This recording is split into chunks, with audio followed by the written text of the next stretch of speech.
Do you know who in the Chinese film industry possesses the strongest real combat kung fu skills? It's neither Jackie Chan nor Jet Li. He once engaged in a life and death struggle and kicked his opponent to death. He is also the only kung fu star who has truly participated in such a fight. Today, let's take a look at 10 martial arts masters with real combat experience. Number 10. Wang Baoqiang. As a child, after watching Shaolin Temple Wang Baoqiang dreamed of becoming a big star like Jet Li. So he went to Songshan Shaolin Temple in Henan. He thought Shaolin Temple was a place for making movies, but upon arriving, he realized that no films were made there. Just as he was about to leave, a monk told him, to become a kung fu star, you must first master martial arts. He persuaded Wang to stay and train before pursuing films. And so, Wang Baoqiang spent 6 years at Shaolin Temple. During those 6 years, he trained rigorously every day, only returning home for a few days. During the new year, after mastering martial arts, Wang Baoqiang left Shaolin Temple. His dream was still to make movies, but right after stepping out of Shaolin, he encountered 3 robbers. The 3 thugs saw his cowardly appearance. They decided to rob him of his belongings. Wang Baoqiang, who had just left Shaolin Temple, was eager to test his skills on someone. So he threw a punch, knocking one of them down. The other 2 immediately pulled out daggers they were carrying. Seeing this, Wang Baoqiang grabbed a nearby stick and struck one of them down with a single blow. The man didn't get up for a long time. Thus, Wang Baoqiang is truly a master with real combat experience. 3 robbers. One of them pulled out what looked like a fruit knife. Snap flicked it open. I almost laughed when I saw it. You know? 9. Chen Quantai. Chen Quantai's grandfather had a close friend named Zheng Dehai. Zheng Dehai was the founder of the Great Sage Splitting and Hanging Gate. The so-called Great Sage Splitting and Hanging originally referred to 2 distinct martial arts styles. Great Sage refers to the Monkey King, so Great Sage Fist is what we commonly call monkey style. Meanwhile, Splitting and Hanging is a long bridge, large horse style from northern China. Zheng Dehai's father was a master of Splitting and Hanging Fist, so he trained in it from childhood. One day, his father saved a monkey fist master named Ku Sai. To repay a debt of gratitude, Ku Sai passed down the monkey style fist he created to his son Zheng Dehai. Thus, Zheng Dehai combined the 2 fist styles and founded the Great Sage Splitting and Hanging Gate. Zheng Dehai's martial arts were battle-tested. During the War of Resistance against Japan, he served as a martial arts instructor for the Northeast Broadsword Corps, because the combat skills he taught were highly lethal. The Japanese invaders suffered repeated defeats in close-quarters combat. Zheng Dehai was regarded as a thorn in their side by the Japanese forces. It was precisely because Chen Quantai's grandfather was good friends with Zheng Dehai that Chen Quantai began learning Great Sage Splitting and Hanging Fist from childhood. In 1969, Chen Quantai represented Hong Kong in the first Southeast Asian Martial Arts Championship. He achieved 5 consecutive victories in the tournament, and ultimately won the championship. 8th. Lung Xiaolong, Bruce Lung. His father was the leader of an opera troupe. Since his father often traveled with the troupe for performances, he had no time to take care of Lung Xiaolong. Bruce Lung, who grew up with his grandmother, was very rebellious. He disliked studying. At the age of 8, he dropped out of school and began wandering around society. At the time, his uncle Lung Xiucheng was working as a martial arts director at Shaw Brothers Studio. Seeing his young nephew idling all day, he took him under his wing to learn martial arts. Bruce Lung had exceptional martial arts talent. He quickly mastered his uncle's northern-style leg techniques. He also learned Wing Chun from other masters on set. But Bruce Lung wasn't satisfied with this. At the time, karate was very popular in Hong Kong, so he apprenticed under Yamaguchi, a karate black belt master, to learn the art. Hong Kong's combat tournaments were thriving then. Having mastered Kung Fu, Bruce Lung wanted to test his skills. He entered 3 fighting competitions involving foreign opponents. In these matches, he won 2 championships and 1 runner-up title. In his youth, Bruce Lung loved standing up against injustice. This very trait earned him some enemies. Once, he was surrounded by 10 hoodlums armed with weapons. As a result, Lung Xiaolong defeated all 10 men barehanded. He only suffered minor injuries himself. The reason Lung Xiaolong entered the film industry was precisely because he loved standing up for justice everywhere. Once, he saw a foreigner bullying a Chinese person on the street, rushed forward, and knocked the offender down. Coincidentally, renowned director In Siyuan witnessed this scene, and thus invited him into the entertainment industry. Bully Chinese again, and I'll beat you up once more. 7th. Chan Weiman. Chan Weiman trained in martial arts from childhood, mastering Tam Family 3-section fist and Western boxing. In 1972, he represented Hong Kong in the Southeast Asian Boxing Championship, defeating all his opponents in the tournament, and ultimately claiming the championship.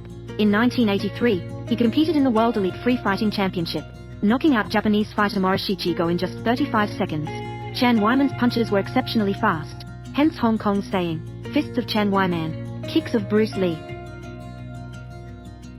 6th, Ken Lo. Ken Lo is a Thai Chinese who trained in Muay Thai from childhood. In the early 1980s, Muay Thai competitions flourished in Hong Kong. Ken Lo, who had trained in Muay Thai since childhood, came to Hong Kong to compete. Unexpectedly, despite being a newcomer to the ring, he advanced triumphantly. He effortlessly claimed the championship. Later, he went on to dominate for 7 consecutive years, retaining the title of Hong Kong Muay Thai champion.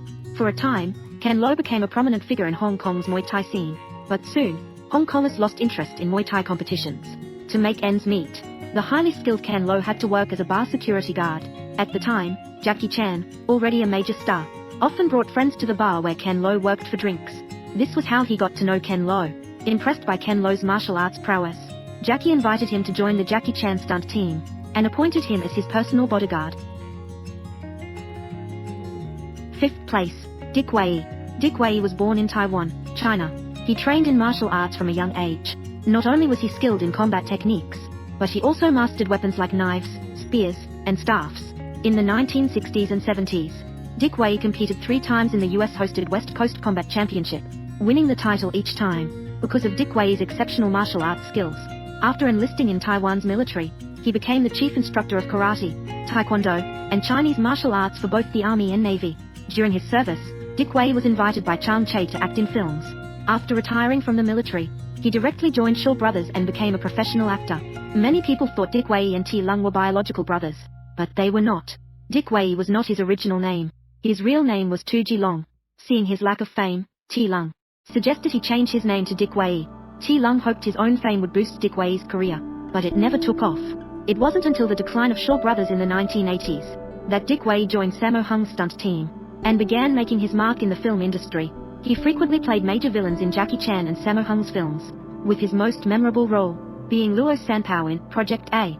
Even while limping, he managed to brutally defeat the trio of Sammo Hung, Jackie Chan, and Yuan Biao, leaving them in disarray.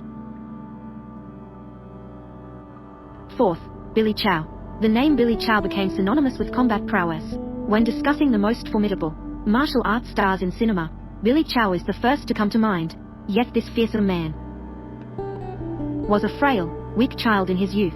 His parents even named him Ju Jiankane, Healthy Ju, but sent him to learn boxing, solely on a doctor's recommendation, to improve his physique. Unexpectedly, he fell in love with the sport, eventually becoming a professional boxer. In 1982, the 24-year-old Billy Chow became Canadian boxing champion. By 1985, the 27-year-old competed in the World Free Fighting Championship, and claimed the title, making him the first Chinese world champion in combat sports. Reiterating, in 1985, Billy Chow gained the appreciation of Sammo Hung. He joined the Sammo Hung stunt team. Due to his fierce appearance, coupled with the intimidating aura from years of boxing, Billy Chow mostly played villainous roles in films. Because of his exceptional real combat skills, filming was much more exhausting for him than others. He struggled to control his strength, as he once admitted in an interview, "I'm not afraid of being hit, but I fear injuring others when I strike. It's really tough, because you have to worry about hurting them, so you hesitate when attacking. Getting hit? No problem at all." 3rd, Carter Wong. Born in Hong Kong in 1947, he trained in Shaolin Kung Fu from childhood, later mastering Muay Thai, Karate, and Korean Hapkido. He synthesized these styles to create Composite Fist. His domineering technique and muscular physique quickly caught directors' eyes during the Kung Fu film boom. He soon starred in Hapkido * Wong Fai Hung's Shaolin Fist * and other films. In 1972, the 25-year-old Carter Wong won the Thai Style Free Fighting Championship. This battle made Carter Wong famous overnight. He became a prominent figure in the boxing world. In 1973, the 26-year-old Carter Wong participated in the World Free Fighting Championship and won the championship. In 1979, Carter Wong was appointed as the chief martial arts instructor for the Hong Kong police force. Under his meticulous guidance, the police force's combat capabilities improved significantly. In 1984, Carter Wong competed in the World Muay Thai Championship and won the gold belt in one fell swoop. In 1985, the New York State Police headquarters in the U.S. hired Carter Wong as their chief martial arts instructor. In 1986, he participated in the U.S. National Martial Arts Open Championship and won the championship once again. Later, the U.S. Marine Corps hired Carter Wong as their chief martial arts instructor. being appointed as a martial arts instructor for U.S. Special Forces, demonstrates just how formidable Carter Wong's combat skills were. Benny Aquiles. Second place. Benny was born into a family of fighters. He was destined to become a fighter from birth. His father was a professional fighting champion. His mother was a wrestling champion. Born into such a family, Benny started receiving combat training from his father at a very young age. While other children were still playing in the mud, he was already punching sandbags. His father had him train in various martial arts, including judo, taekwondo, aikido, and Chinese kung fu. By the age of 5, he was already competing in fighting tournaments. Benny's professional free fighting record stands at 63 wins, with 57 KOs. Benny had a childhood dream to become a kung fu star like Bruce Lee. So he came to Hong Kong, where his martial arts skills quickly caught the attention of Sammo Hung. He was cast as the main villain in Wheels on Meals*. His intense, realistic fight scenes with Jackie Chan in the film left a lasting impression on audiences. 4 years later, Sammo Hung invited Benny again to play the main villain in Dragons Forever*. He also showcased He often knocked out opponents with his spinning jump back kick. As a result, he knocked Yuan Biao unconscious with a single kick. This demonstrates the tremendous power behind that kick. During filming, Billy Chow and Benny Aquiles became friends. Benny taught Billy Chow many techniques to knock out opponents. Thus, Billy Chow always regarded Benny as half a mentor. First place, Wang Jiangli. Wang Jiangli is Korean. He began learning Taekwondo at the age of 14. His martial arts talent was extraordinary. By 20, he had become a Taekwondo 7th degree black belt master. In 1965, the Korean military recruited the 21-year-old Wang Jiangli as the head Taekwondo instructor for the troops.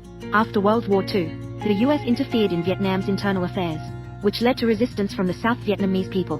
In 1964, to reverse its unfavorable situation, the US fabricated the Gulf of Tonkin incident as an excuse to escalate the Vietnam War. The following year, it deployed ground troops to land in Da Nang, Australia, New Zealand, South Korea, Thailand, the Philippines, and others also sent troops. In 1965, Wang Jiangli, as the Korean military's head Taekwondo instructor, followed the troops to the Vietnam battlefield. In the area where Korean forces were stationed, Wang Jiangli got into a verbal altercation with a Vietnamese man. When the Vietnamese man learned that Wang Jiangli was a kung fu master, he confronted her with a knife and asked if she dared to settle their dispute with a life-and-death fight using martial arts. Faced with the provocation, Wang Jiangli readily accepted. When the Vietnamese man charged at her with the knife, Wang Jiangli delivered a flying kick to his temple. The man collapsed on the spot, and when others went to check on him, they found he had died. In 1978, Wang Jiangli co-starred with Jackie Chan in Snake in the Eagle's Shadow*. She played the main antagonist, Shang Guaniyun. During the filming of the final fight scene, Jackie Chan forgot the pre-arranged moves, so when she kicked toward him, Jackie failed to dodge. As a result, Wang Jiangli's foot accidentally struck Jackie's mouth, knocking out one of his front teeth. This incident demonstrated the sheer power of Wang Jiangli's